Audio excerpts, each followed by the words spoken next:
सास, माँ, बहू और बेटी।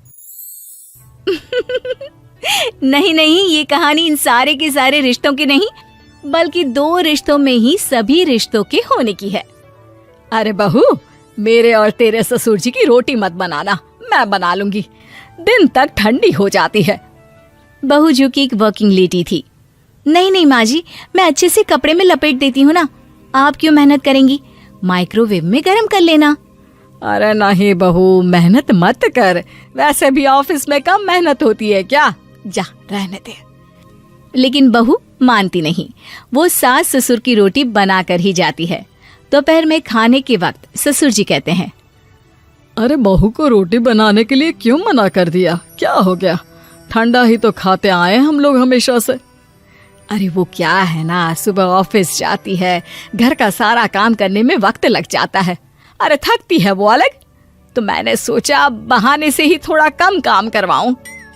ससुर मुस्कुरा रहे होते हैं। यह तो अच्छा है, बहू को समझना जरूरी है।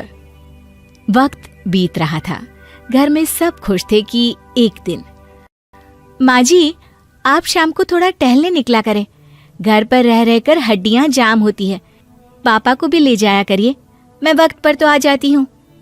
बहू ठीक 5 बजे ऑफिस से घर आ जाती है, फिर चाय नाश्ता बनाकर सास ससुर के साथ बैठती, उन लोगों को सारा दिन का हाल बताती। रात को पति घर आता है। क्या बात है बेटा, ऑफिस से आकर कभी हम लोगों के साथ भी बैठा कर।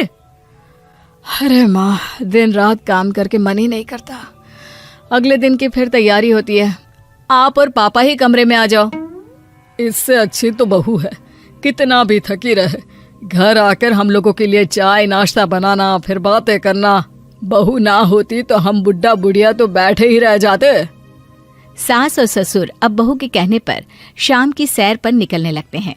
सास की कई सहेलियां बनती है तो ससुर को भी कुछ बुजुर्ग लोगों का ग्रुप मिल जाता है। कैसा रहा सहेलियों के साथ शाम का वक्त? हम लोगों ने तो भाई खूब योगा किया। अरे हम लोगों को गप्पों से फुर्सत ही नहीं होती। वैसे मिसेस मल्होत्रा आज बहू के बारे में कुछ बोल रही थी।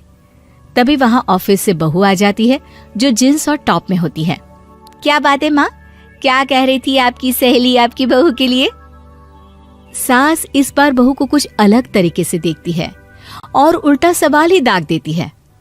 क्या कह रही थी वो हटा, ये बता, तेरे ऑफिस में तो मर्द भी काम करते होंगे ना? बहू जो अब तक मजाक कर रही थी वो सीरियस हो जाती है। मर्द होंगे नहीं माँ जी, मर्द ही ज्यादा हैं, हम 5 ही लड़कियां हैं ऑफिस में। अरे तो अच्छा लगता है क्या ऐसे कपड़े पहनती हो?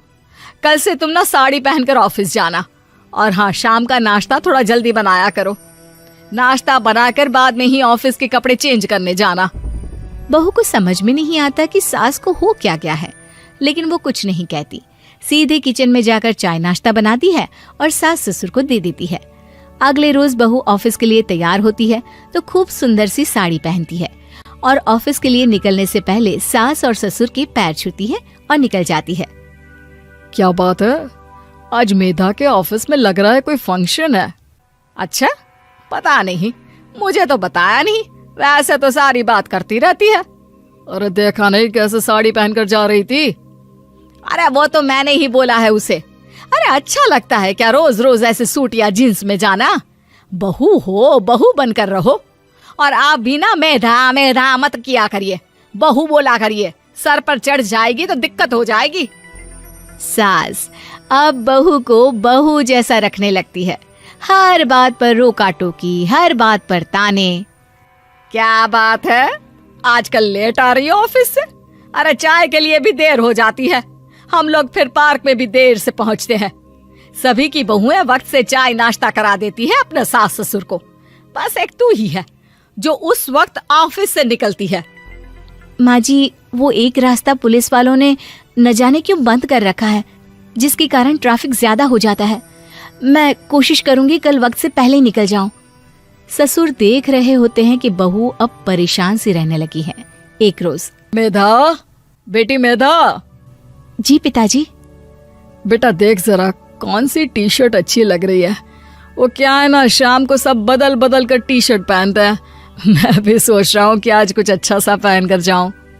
हाँ पिताजी, ये सही है। ये लाल वाली ना बहुत जचेगी आप पर। मेरे पापा पर भी डार्क रंग बहुत जचता है। क्या चल रहा है? अरे ससुर के सामने घूंघट तो छोड़ो, ऊपर से रंग बताया जा रहा है टी शर्ट का। अरे बहू, कोई संस्कार दिए नहीं है क्या तेरी माँ ने? बहू इस बार बहुत निराश हो जाती है। वो वहां से तुरंत अपने कमरे में चली जाती है। अब बहू घर का सारा काम करती, ऑफिस जाती, लेकिन साड़ी और सर पर पल्ला लेकर। एक बार पड़ोसन उनके घर आती है। वाह सुमित्रा बहन, बहू का तो रूप ही बदल दिया। ठीक किया, बहू बहू जैसी ही अच्छी लगती है। अच्छा चलती हूँ मैं। पड़ोसन के जाने के बाद सास बड़ी अकड़ के साथ कहती है, देखा मेरा कमाल, कैसे मैंने मेधा बहू को कंट्रोल में कर लिया। अब बारी ससुर के बोलने की थी। हाँ सुमित्रा, बिल्कुल ये काम तो किया है तुमने, लेकिन कभी सोचा क्या खो दिया? क्या खो दिया? मैंने तो कुछ नहीं खोया जी। खोया है, पहले बहू जब ऑफिस जाती तुम्हारे पैर छूकर तुम्हें गले लगाती, लेकिन अब सिर्फ पैर छूती है। हाँ जी, ये बात तो आप ठीक बोल रहे हैं। पहले घंटों हम लोगों से बात करती, कमरे में ना जाती, ऑफिस से आते ही खुद की चाय, खाना, नाश्ता सब हम लोगों के साथ करती, सारी बात बताती। लेकिन क्या तुम्हें पता है, बहू की तबीयत खराब चल रही है, वो माँ बनने वाली है। ये बात मुझे बेटे ने बताई कि तुम्हें बता दूं। अब सास की आंख में आंसू थे। वो समझ गई थी कि लोगों के कहने में आकर उसने क्या खो दिया। शाम को बहू घर आती है तो माँ किचन में पकोड़े तल रही होती है। अरे माँ जी, आप रहने दीजिए ना, मैं आ तो रही थी। अरे नहीं, जा तू चेंज कर ले, मैं नाश्ता और चाय टेबल पर ही लगा रही हूँ मेधा। सास के मुंह से अपना नाम सुनकर बहू को बहुत अच्छा लगता है। माँ जी, कोई गलती हो गई है क्या? मेरे होते हुए आप काम करे, ये ठीक नहीं है। संस्कारी और समझदार बहू सास को माँ समझती है, लेकिन सास की बेवकूफी उसे सास ही बनाकर रखती है। बहू, मुझे भी थोड़े संस्कार और समझदार बनने का मौका दे, जिससे मैं भी बहू नहीं बेटी को देखूं तुझ में। और हाँ, मेरा होने वाला पोता क्या कहेगा कि दादी ने तो मेरी माँ को बहुत परेशान किया। बहू सास को गले लगा लेती है। नहीं माँ जी, वो कहेगा कि माँ को तो दादी ने बेटी बनाकर रखा है। सुगंधा और उसकी सास कांता के बीच एक अजीब सी जंग रहती थी। ये जंग थी किचन में कौन ज्यादा अच्छा काम करेगा और घर के सदस्यों के दिल जीतेगा। और उनकी इस जंग में हमेशा कुर्बान होते थे उनके दोनों पति। कैसे? आइए देखते हैं इस किचन पॉलिटिक्स की कहानी में। एक दिन किचन में, माँ जी, आज मैं बना रही हूँ मेथी की सब्जी। इस खाने से घर वालों के पेट की सारी समस्या खत्म हो जाएगी। और मैं बना रही हूँ तड़के वाली छाछ, जिसे पीते ही गैस की समस्या कभी नहीं होगी। दोनों अपने अपने खाने को लेकर टेबल पर पहुंच जाती हैं। तभी सुगंधा के ससुर उसकी बनाई सब्जी की तारीफ कर देते हैं। अरे वाह, मेथी की सब्जी भी बनी है, बड़ी ही स्वादिष्ट है। वाह बहू वाह। अरे बहू, लेकिन इसमें इतनी सारी मेथी बर्बाद करने की क्या जरूरत थी? देखिए माँ जी, ये तो वो मेथी है जो आप रात में भिगोकर सुबह उसका पानी पीती हैं, और जो मेथी फेंक देती हैं उसी से मैंने ये सब्जी बनाई है। अरे वाह बहू, तुमने तो बड़ा ही समझदारी का काम किया। बस अब क्या था, कांता जी का तो मानो ये सुनकर खून ही सूख गया। वो फैसला कर लेती है कि किसी भी तरह वो अपने खाने की तारीफ लेकर ही रहेगी और सुगंधा को किचन में उसकी कमियां गिनाएगी। कांता फ्रिज खोलकर देख रही होती है और फिर सुगंधा से कहती है, अरे बहू, ये क्या, पूरा फ्रिज गंदा पड़ा है। तभी वहां सुगंधा का पति आ जाता है। वो सुगंधा को डांट कर कहता है, सुगंधा, तुम्हें कितनी बार कह रखा है कि वायरस फैल रहा है, साफ सफाई का पूरा ख्याल रखना है, लेकिन तुम किचन में इतनी गंदगी रखोगी तो कैसे चलेगा। सुगंधा सास की तरफ देखती है जहां वो मुस्कुरा रही होती है। सुगंधा समझ जाती है कि सास ने उससे बदला लेने के लिए ये सब किया है। दोनों रात के खाने की तैयारी में लग जाती हैं। दोनों ना एक दूसरे की तरफ देखती हैं और ना ही एक दूसरे से बातें करती हैं। रात को खाने की टेबल पर एक एक कर दोनों कई तरह के अलग अलग व्यंजन टेबल पर लगा देती हैं और अपने अपने पति के पास जाकर खड़ी हो जाती हैं। अरे खाइए जी खाइए, मैंने बड़ी मेहनत से बनाया है। प्लेट में वो खाना डालती हैं। सुगंधा भी दोनों की प्लेट में खाना डालते हुए कहती है, बड़ी ही मेहनत लगी है इस खाने को बनाने में। हाँ, दोनों को ना चाहते हुए भी सारा खाना खाना पड़ता है। कहीं दही तो कहीं मलाई तो कहीं मसाला। और इन सब के बाद दोनों बड़ी ही मुश्किल से अपने कमरे में सोने जाते हैं। लेकिन अगली सुबह सुगंधा का पति चिल्ला रहा होता है, हाय रे, हाय मेरा तो पेट खराब हो गया, हाय माँ बहुत दर्द हो रहा है। तो वहीं कांता के कमरे से भी कुछ ऐसी ही आवाज आने लगती है। हे भगवान, इस सास बहू की लड़ाई हमारी जान लेकर रहेगी। जाओ कोई डॉक्टर को बुला कर लाओ। डॉक्टर आते हैं। दोनों को देखकर कांता और सुगंधा से कहती हैं, देखिए, आप दोनों इन्हें खाने में हल्का ही दीजिएगा। हो सके तो रात का खाना जल्दी खाया करे और वॉक किया करे। इतना कहकर डॉक्टर वहां से चले जाते हैं। जिसके बाद एक बार फिर से दोनों बहुएं किचन में जाती हैं और खाना बनाने में लग जाती हैं। रात में खाने के टेबल पर दोनों एक बार फिर से खाना लगाने लगती है। पापा जी, मैंने ये पतली मूंग की दाल की खिचड़ी के साथ ये पापड़ और पुदीने की चटनी भी बनाई है। अरे बहू, अभी अभी बेचारे पेट की बीमारी से गुजरे हैं। इतना भारी खाना तो डॉक्टर ने भी मना किया है ना। देखिए, मैंने आप दोनों के लिए सूप बनाया है। और दोनों उन लोगों की प्लेट में खाना डालने लगती हैं। तभी दोनों एक साथ बोल पड़ते हैं, बस करो, हमें माफ करो। हमें नहीं खाना इस घर में, ना खिचड़ी और ना ही सूप।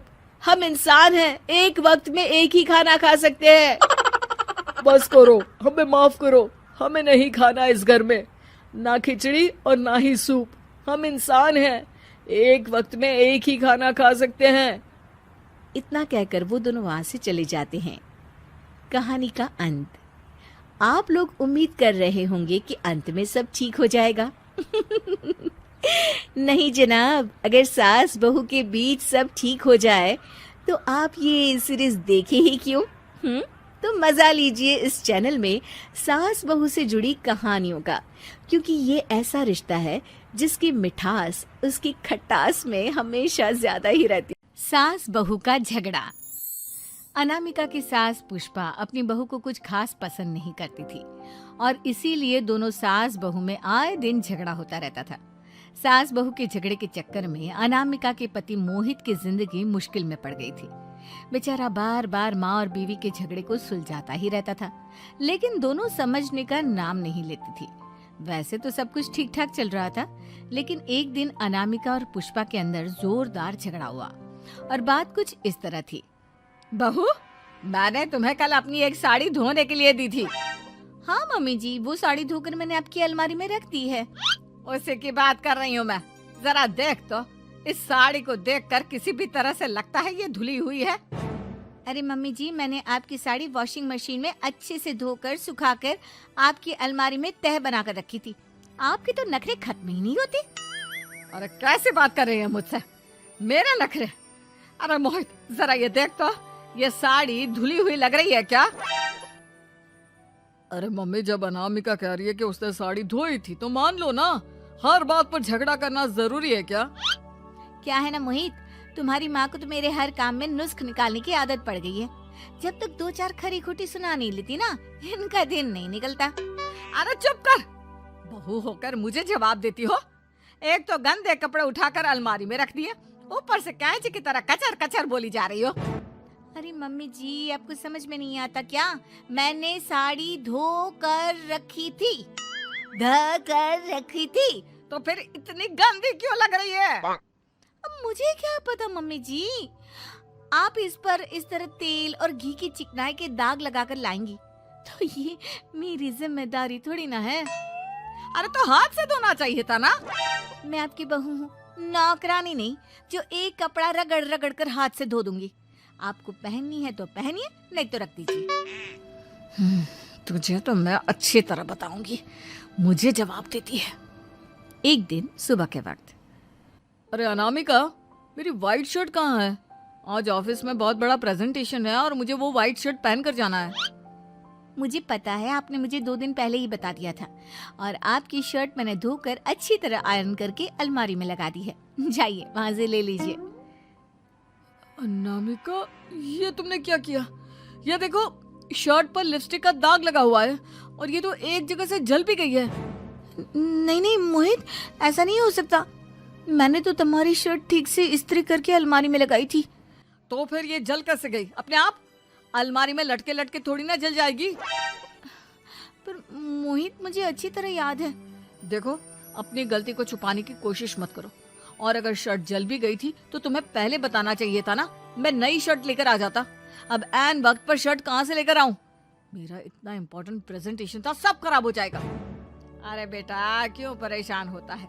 ये देख, मैंने तेरे लिए पहले से ही एक नई वाइट शर्ट ला कर रखी है।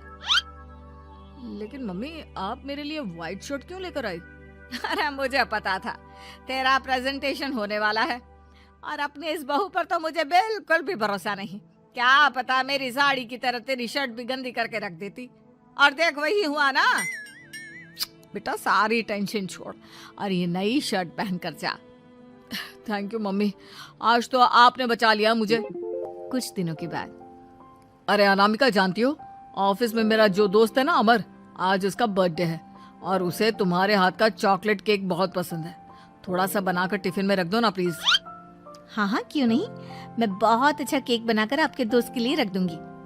तुम्हारे हाथ का खाना खाकर तो वैसे ही मेरे ऑफिस के सारे लोग इतनी तारीफ करते हैं, क्या बताऊं। प्लीज एक अच्छा सा केक और बना दो, मेरी तो ऑफिस में शान बढ़ जाएगी। अनामिका केक बनाने के लिए रख देती है। पुष्पा चुपचाप जाकर उस पर ढेर सारा नमक डाल देती है। देख अमर, तेरी भाभी ने तेरे लिए चॉकलेट केक बनाकर भेजा है, तुझे बहुत पसंद है ना? यार, तू बहुत किस्मत वाला है, भाभी इतना अच्छा खाना बनाती है और साथ में केक भी। वैसे भाभी को थैंक यू बोलना। थैंक यू बाद में, पहले तो ये केक खा कर देख, बहुत मेहनत से बनाया है अनामिका ने। अरे यार, इस केक में तो बहुत सारा नमक है। लगता है भाभी ने शक्कर की जगह खूब सारा नमक डाल दिया है। अरे मोहित, तू तो अपनी बीवी की कुकिंग की बहुत तारीफ करता फिरता है। जरा पूछना अपनी बीवी से, केक में नमक कब से डलने लग गया। क्या यार, तुझे भी मेरा ही जन्मदिन मिला था बिगाड़ने के लिए? केक नहीं लाना था तो मत लाता, कम से कम मुझे इस तरह नमक वाला केक तो नहीं खिलाता। अरे नहीं यार, अनामिका ऐसा नहीं कर सकती, जरूर कुछ गड़बड़ हुई होगी। घर जाने के बाद, अनामिका, अगर तुम्हारा केक बनाने का मन नहीं था तो ना बनाती, लेकिन मेरी बेइज्जती करवाने की क्या जरूरत थी? अरे, आपकी बेइज्जती? ये आप क्या कह रहे हैं? मैंने तो सुबह आपको इतने अच्छे तरीके से केक बना कर दिया था। हाँ, लेकिन उसमें इतना सारा नमक डाल दिया था कि आज ऑफिस में मेरा अच्छा खासा मजाक बना है। मेरे सारे दोस्त हंस रहे थे मुझ पर। अरे बेटा, मैंने तो तुझे पहले ही समझाने की कोशिश की थी। एक नंबर की गैर जिम्मेदार है ये लड़की, कोई काम ठीक से नहीं करती। उस दिन भी गंदी साड़ी रख दी थी मेरी अलमारी में और झूठ बोल रही थी। कुछ दिनों के बाद, अनामिका देखो, मैंने अपना लैपटॉप चार्जिंग पर लगाया है, उसे अच्छी तरह चार्ज होने देना। मेरी एक अर्जेंट मीटिंग है, प्लीज बीच में से हटाना मत। हाँ हाँ ठीक है, मैं नहीं हटाऊंगी। पुष्पा चुपचाप से जाकर चार्जिंग का बटन बंद कर देती है। थोड़ी देर बाद, अरे ये लैपटॉप चार्ज क्यों नहीं हुआ? और ये बटन किसने ऑफ कर दिया? अनामिका, इधर आओ। क्या हुआ? क्यों चिल्ला रहे इतना? अनामिका, मैंने तुमसे कहा था ना, मेरा लैपटॉप चार्जिंग पर लगा हुआ है, मेरी अर्जेंट मीटिंग है। तुमने इसका स्विच ऑफ क्यों कर दिया? अरे मैंने ऐसा कुछ नहीं किया, मैं क्यों स्विच ऑफ करूंगी? कुछ दिनों से देख रहा हूँ अनामिका, तुम मेरा हर काम बिगाड़ देती हो। देखो, ये अच्छी आदत नहीं। कम से कम तुम्हें इस बात का तो ध्यान रखना चाहिए था कि मेरी कितनी इम्पोर्टेंट मीटिंग थी। अब क्या करूंगा मैं? आई एम सॉरी मोहित, लेकिन सच में मैंने जानबूझकर कुछ नहीं किया। अगर जानबूझकर नहीं किया तो क्या सब कुछ अपने आप हो जाता है? कभी मेरी शर्ट जल जाती है, कभी केक में नमक डल जाता है। आप मेरी बात क्यों नहीं सुनते? मैंने जानबूझकर कुछ नहीं किया। फिर से वही बात।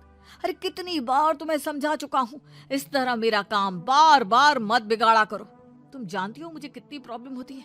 ऑफिस में तो पहले ही बेइज्जती करा चुकी हो, और अब ये मीटिंग, ये भी मेरे हाथ से निकल गई। अनामिका की समझ में कुछ नहीं आता कि आखिर उसके साथ ये सब क्या हो रहा था और क्यों हो रहा था। फिर कुछ दिनों के बाद मोहित अपने ऑफिस से कुछ फाइल लेकर घर आता है। अनामिका, ये कुछ फाइलें हैं, इन्हें संभाल कर रख दो, और प्लीज इस बार ध्यान से, कोई गड़बड़ी नहीं होनी चाहिए। नहीं मोहित, कोई गड़बड़ी नहीं होगी। मैं सारी फाइल्स अलमारी में लॉक करके रखूंगी और चाबी अपने पास रखूंगी। अनामिका, जरा अलमारी की चाबी तो देना। क्यों मम्मी जी, आपको क्या काम है? उसमें मोहित की जरूरी फाइल रखी है और मैं नहीं चाहती कि इस बार कोई भी गड़बड़ हो। पता नहीं कुछ दिनों से हर काम खराब हो जाता है। अरे मुझे उसमें से पैसे निकालने हैं और उसके बाद ले लेना अपनी चाबी। मैं खा नहीं जाऊंगी तुम्हारे पति की फाइल। अनामिका को अपनी सास पर शक होता है। चाबी देने के बाद वो चुपचाप छुपकर अपनी सास की हरकत देखती है। ये फाइलें उठाकर डस्टबिन में डाल देती हूँ, फिर देखना कैसे मोहित इसकी खबर लेगा। इस बार तो छोड़ेगा नहीं इसे। वैसे भी पहले मैंने जो कुछ भी किया है उसकी वजह से अच्छी खासी डांट पड़ी है, मजा आ जाएगा। अच्छा, तो ये बात है। सारा काम मम्मी जी बिगाड़ देती हैं, वो भी इसलिए क्योंकि मेरा उनसे झगड़ा हो गया है। सास के जाने के बाद अनामिका मोहित को बुलाकर लाती है। क्या हुआ अनामिका, क्या दिखाना है? ये देखिए, आपकी फाइल डस्टबिन में पड़ी हुई है। इसीलिए तो कहा था संभाल कर रखना, और तुमने उठाकर ये फाइल डस्टबिन में डाल दी। मैंने नहीं, तुम्हारी मम्मी ने डाली है, मुझसे बदला लेने के लिए, ताकि तुम मुझे डांटो। और अगर मैंने डाली होती तो मैं तुम्हें दिखाने के लिए बुलाकर तो नहीं लाती ना। सही कह रही हो, मैं अभी मम्मी से जाकर बात करता हूँ। थोड़ी देर बाद, मम्मी सच सच बताइए, मेरी फाइल अलमारी में से निकालकर डस्टबिन में आपने डाली थी ना? अरे अपनी माँ पर इल्जाम लगाता है, शर्म नहीं आती तुझे? मैं इल्जाम नहीं लगा रहा हूँ मम्मी, जो सच है वही पूछ रहा हूँ। अब जल्दी से बताइए आपने ऐसा क्यों किया? अरे तो क्या करती, तेरी बीवी मुझसे झगड़ा करती है, उल्टे सीधे जवाब देती है, मुझे उससे बदला लेना था। अरे मम्मी, लेकिन आप दोनों के झगड़े के चक्कर में मेरा कितना नुकसान हुआ है, ये कभी सोचा आपने? मम्मी जी, अगर आपका बदला पूरा हो गया हो तो आइंदा ऐसी कोई हरकत मत करना, क्योंकि अब आपकी सच्चाई हमारे सामने आ चुकी है। यह तो वक्त ही बताएगा मैं क्या करूंगी और क्या नहीं। मम्मी जी, कहा ना आप ऐसा कुछ नहीं करेंगी। अरे मेरी जो मर्जी आएगी वो मैं करूंगी। मेरा सर घूम रहा है, सास बहू के झगड़े में मेरी जिंदगी का तो कचरा हो गया है, कचरा। सास बहू में हंगामा, घर आए शकुनी मामा। सुबह सुबह सास अपने भाई को फोन लगाती है। हेलो, अरे किधर है तू? बहन की कोई खबर नहीं लेगा? यहाँ मेरी सारी सत्ता लूट रही है धीरे धीरे करके। अरे क्या हुआ दीदी, सुबह सुबह ये रुदाली क्यों शुरू कर दी? ऐसा क्या पहाड़ा टूटा है? अरे तेरे धर्मराज ससुर ने तिजोरी की चाबी बहू को दे दी है। पैसों का हिसाब भी उसी के पास रहता है। सिर्फ तिजोरी की ही नहीं, बेटे की चाबी भी उसी के पास है। अब उसी की बात सुनता है। अरे जल्दी से आ जाना, वरना तेरी बहन कंगाल हो जाएगी भाई। अरे बहन श्री, रहो टेंशन फ्री, आ रहा हूँ मैं तेरी बहू का पासा पलटने। अगले ही दिन मामा घर में आ टपकते हैं। अरे मामा जी, पाए लागू। बहू, पाँव छू के पैरों के नीचे की जमीन खींचना तो कोई तुमसे सीखे। हाँ, क्या मतलब मामा जी? अरे तुमने अपनी सास के पाँव छुए और पूरे घर की सत्ता हड़प ली। साले हैं? साहब, साले साहब कब आए आप? आ तो 40 साल पहले गया था। तुम्हारा दिमाग कुछ ज्यादा ही चलता है, और जुबान भी। खैर, तुम्हारी बहन पे गए हो ना इसीलिए। जीजाजी आप काफी मजाकिया हो गए। वैसे बहू ने घर की सत्ता हड़पी नहीं है, उसको दी गई है। वो गुणी है, समझदार है और उत्साही भी है। एक किताब भी लिख दीजिए ना अपनी बहू की तारीफ में जीजाजी। तभी सास वहां आ जाती है। अरे भाई, मेरे भाई आ गया तू, आजा आजा आजा, तेरे लिए पकवान बनाए हैं मैंने। हाँ हाँ साले साहब खाइए, आपके घर में तो मिलते नहीं होंगे पकवान। क्या मतलब? मतलब आपके घर में आपकी बहन थोड़ी ना रहती है, उनके हाथ के पकवान थोड़ी ना मिलते होंगे, यही कह रहे थे ना ससुर जी? हाँ बहू, यही कह रहा था मैं। सास अपने भाई को अंदर ले जाती है और कहती है, ये हलवा खा के कुछ जलवा दिखा दे भाई। लूडो। अरे हाँ हाँ, लूडो भी खेल लेना। पहले बहू के हाथ से सत्ता लेने की कोई तरकीब ढूंढो। लूडो खेलेंगे, जो जीतेगा सत्ता उसकी। अरे पर मुझे तो खेलना ही नहीं आता। तू बस चाल चलना, पासे तो मैं फेंकूंगा और मेरे हाथ से फेंका गया पासा मेरी मर्जी के खिलाफ नहीं आता। अरे लेकिन तेरे जीजाजी रहेंगे तो ये काम कैसे होगा? हर रविवार जीजाजी शाम को अपने दोस्तों के साथ बैठने जाते हैं। वहाँ उनकी महफिल जमेगी और यहाँ बहू के महफिल उजड़ जाएगी। अरे एक नंबर का कमीना है तू। जैसी दुनिया वैसे हम बहना। रविवार की रात सास, बहू, बेटा और सास का भाई एक साथ बैठे हुए होते हैं। अरे थोड़ा मनोरंजन हो जाए तो मजा आ जाए। हाँ हाँ, लूडो खेलते हैं। अरे वाह, बहुत अच्छा आइडिया है। हाँ हाँ, हम 4 लोग हैं, आराम से खेल सकते हैं। लूडो एक ऐसा खेल है जो खेलने से ज्यादा देखने में मजा आता है। तो भांजे तुम और हम बस देखेंगे। यानी सास और बहू में होगा मुकाबला। आ जाओ, देखते हैं किसमें कितना है दम। खेल होता है शुरू। पहली बाजी बहू जीत जाती है। क्यों सासू माँ, कैसी रही? अरे एक ही खेल जीती है, इतना घमंड ना कर। खेली तो तुम बहुत अच्छा हो बहू, लेकिन ऐसे फीके फीके खेलने में मजा नहीं आ रहा। कुछ दांव पे ना लगे तो क्या मतलब। ठीक है, आप जो कहेंगे मैं दांव पर लगा दूंगी। वादा करो, खेल छोड़ के भागना मत। अरे हाँ मामा जी, पक्की बात। क्योंकि मेरी बहना कच्ची खिलाड़ी है तो उसकी तरफ से पास से मैं फेंकूंगा। बुढ़ापे में तो वैसे भी हाथ कांप रहे हैं, पास ही क्या फेंकेंगी सासू माँ। बहू को पता नहीं था कि मामा के फेंके पासे हमेशा सही बैठते हैं। वो बस पहली बाजी जीत के खुद को चैंपियन समझ रही थी। अगर मैं हार गई तो बहू को अपने पुराने गहने दे दूंगी, और अगर बहू हार गई तो तिजोरी की चाबी और घर के पैसों के हिसाब की जिम्मेदारी वापस मेरे हाथ में दे देगी। हाँ हाँ, मंजूर है मुझे। अरे रुको तो, थोड़ा सोच समझ के। अरे सोच लिया और समझ भी लिया। दूसरी बाजी शुरू होती है। मामा के फेंके एक भी पासे उनकी मर्जी के खिलाफ नहीं जाते। बहू को पसीना आ जाता है, पर सास को टक्कर नहीं दे पाती।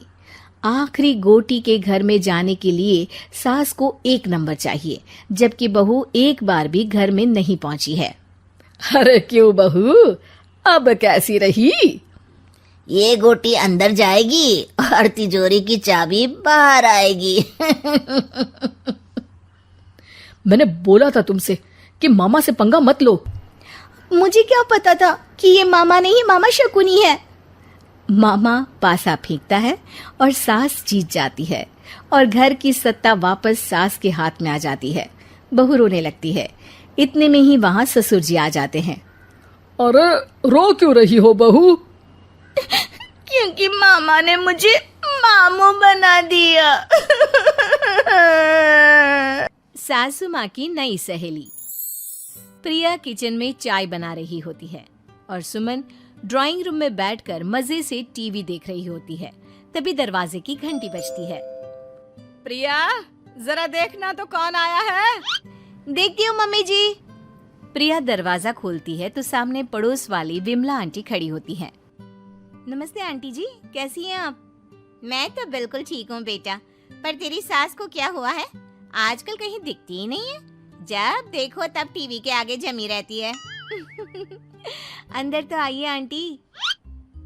अरे ओ दीपक की अम्मा, कहाँ हो? अरे विमला, आओ आओ, क्या बात है, बड़े दिन बाद याद आई तुम्हें मेरी। मैं तो हमेशा ही तुम्हें याद करती हूँ, पर तुम ही गायब रहती हो और आजकल तो बाहर भी नहीं आती जाती। तबीयत तो ठीक है ना तुम्हारी? अरे तबीयत को क्या होना है, इस उम्र में तो कुछ ना कुछ लगा ही रहता है।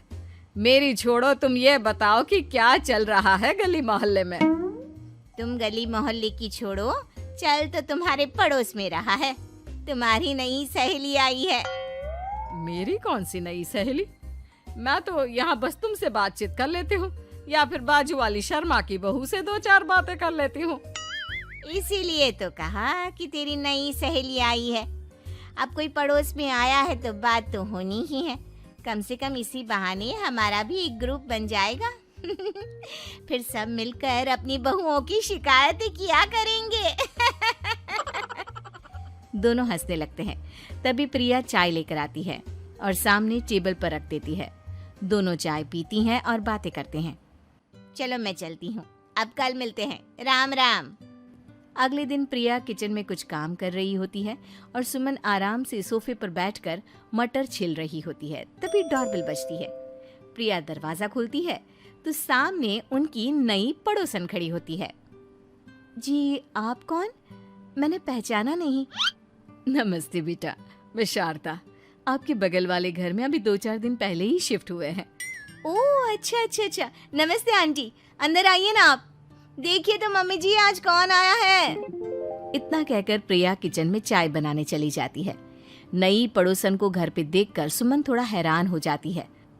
नमस्ते बहन जी, मैं शारदा, आपकी नई पड़ोसन। अच्छा अच्छा, आप हैं हमारी नई पड़ोसन। आइए आइए, और बताइए कैसी हैं आप? जी बिल्कुल ठीक हूँ। वो दरअसल घर पर छोटी सी पूजा रखवाई थी, बस उसी का प्रसाद देने चली आई। सोचा इसी बहाने नए पड़ोसियों से भी मुलाकात हो जाएगी। ये तो बहुत अच्छा सोचा आपने। सुमन प्रिया को आवाज लगाती है। अरे ओ बहू, जरा चाय पानी का तो आके पूछ लो। ये आजकल की बहुएं भी ना, जब तक बोलो नहीं तब तक कुछ नहीं करेंगी। आई मम्मी जी। प्रिया चाय लेकर आती है। दोनों बैठकर चाय पीती हैं और खूब सारी बातें करती हैं। अच्छा बहन जी, अब मैं चलती हूँ, फिर मिलते हैं। अब तो आना जाना लगा ही रहेगा। शारदा के जाने के बाद प्रिया किचन से बाहर आती है। क्या बात है मम्मी जी, आप दोनों को देखकर तो लगा ही नहीं कि पहली बार मिल रही हो। आप दोनों तो बिल्कुल बिछड़ी हुई सहेलियों की तरह बातें कर रही थी। अरे जब 2 औरतें मिल जाती है ना, तो बातें अपने आप ही निकल आती है। अब तू अपने काम पर ध्यान दे, बातों पे नहीं। ऐसे ही कुछ दिन बीत जाते हैं। अब सुमन और शारदा अच्छी सहेलियां बन गई होती हैं। दोनों एक साथ मंदिर जाती, मार्केट जाती और कभी कभी तो विमला भी इनके साथ मिलकर खूब हंसी ठिठोली करती। एक शाम तीनों बैठकर सुमन के घर पर चाय पी रही होती हैं कि तभी बहुत तेज बारिश शुरू हो जाती है। सुमन जोर से प्रिया को आवाज लगाती है। प्रिया, ओ प्रिया, देख कितनी तेज बारिश हो रही है। जाके छत से सारे कपड़े ले आ, नहीं तो सब भीग जाएंगे।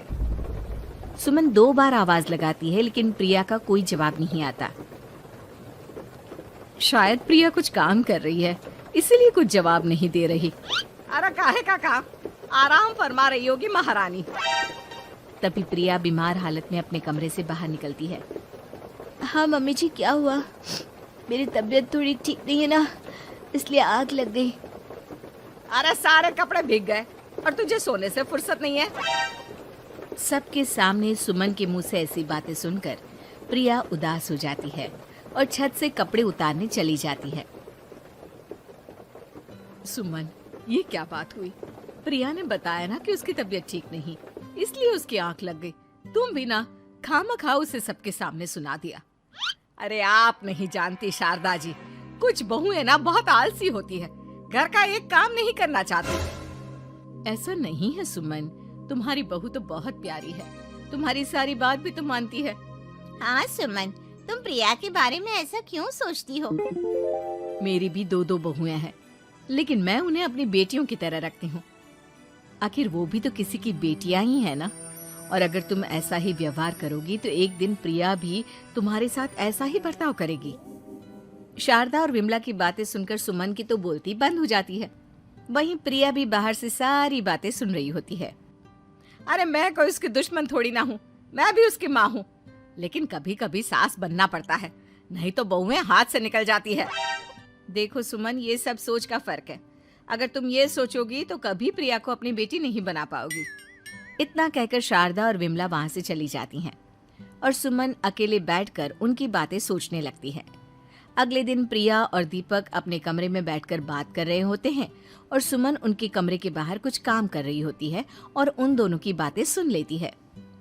दीपक, तुम्हें पता है हमारे पड़ोस में जो शारदा आंटी है ना, बहुत अच्छी हैं। अच्छा, ऐसा क्या हो गया जो तुम्हें वो इतनी अच्छी लगने लग गई? कुछ खास नहीं, बस कल जब मम्मी जी मुझे सबके सामने सुना रही थी तो शारदा आंटी ने मेरा साथ दिया। मैं तो सच में हैरान ही रह गई थी जब उन्होंने मम्मी जी को मुझसे ऐसा बर्ताव करने के लिए मना किया। अच्छा, फिर क्या हुआ?